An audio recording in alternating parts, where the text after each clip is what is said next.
Hi, this is Adam from Small Town Machine Shop. Today we're continuing on the vertical mill.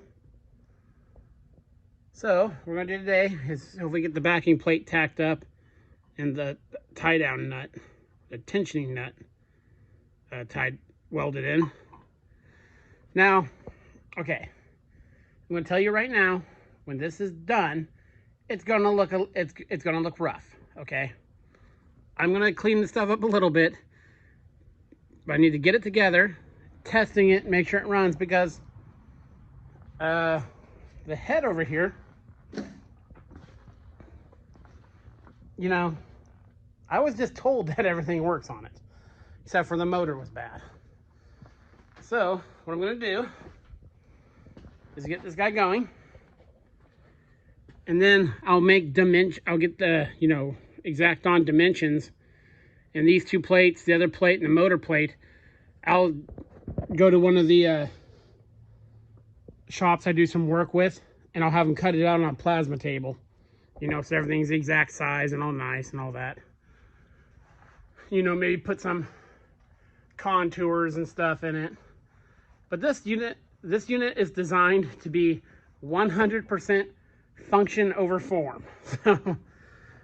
But once I get this on and we know the motor's 100% good, then all I gotta do is measure it and give the dimensions to the guy, and he'll cut the plates out for me and all that. So yeah, this is gonna be a little rough and ready, machine shop standards, compared to those. So what I'm gonna do is cut a plate now. It goes over this. This is gonna be the size of this will be welded on the back of it. And so the motor plate will sit against that other plate, and there'll be a hole in it, and the bolt will go through there and tension the two plates together. And I'm also going to put a secondary smaller bolt, just to deadlock it in place left to right.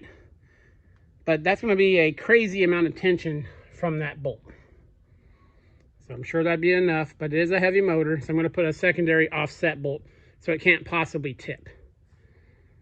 And then on this version too, on the more refined one, I'm actually on the bottom of the motor plate going to put a slot, like a crescent slot in it, so you could lock it here, and then the secondary locking bolt would be the thing locking it into the side position, the tilt position, as it were. So what we're going to do is go out front, cut us off another piece of plate from that old motor mount, and we'll bring you back.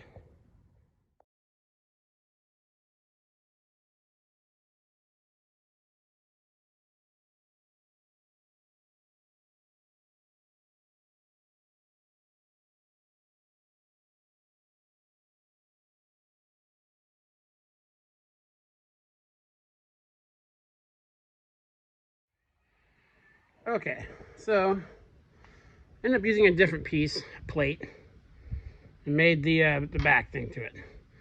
So again, to help you visualize, this nut, this is an 1 1/8 nut, is going to get welded to there. And then a bolt similar to this one, same size, will just be all thread though. We'll go through the motor plate and clamp it. Then down here, about right here, there's going to be probably a 3/4 inch bolt or nut welded on and hole punch through. That way, when I put the angle adjuster, you'll loosen this, pivot it, torque down there, and torque down here. And this will be the main clamping force that holds everything, but there'll be an additional support right there. At least that's the plan for it right now. So that's all I'm going to get today. So what I'm going to do is I get this guy ready to go. I'm going to shorten these outside plates just enough so that like a 1/4 inch past the nut. Actually, no, enough to leave 3 threads. It's probably about a 1/2 inch, so we can cut some more off this and square those plates up a little bit better anyway. So tomorrow's plan is we will drill I'm not going to drill the secondary hole yet. I'm going to get that cleaned up, this cleaned up, and we will weld this part together. And we'll have to, of course, drill the holes up top. I want to cut these nice and straight on the bandsaw. That way they butt right up against the housing, as John Strange mentioned. That'll, so it won't be able to kick anywhere. We butted right up against there for any side forces. So yeah, hopefully get that part all welded up tomorrow. And that'll be the machine part done. Then all we have to do is make the motor base. So yeah, this is Adam from Small Town Machine Shop. Please comment, like, and subscribe, and thanks for watching.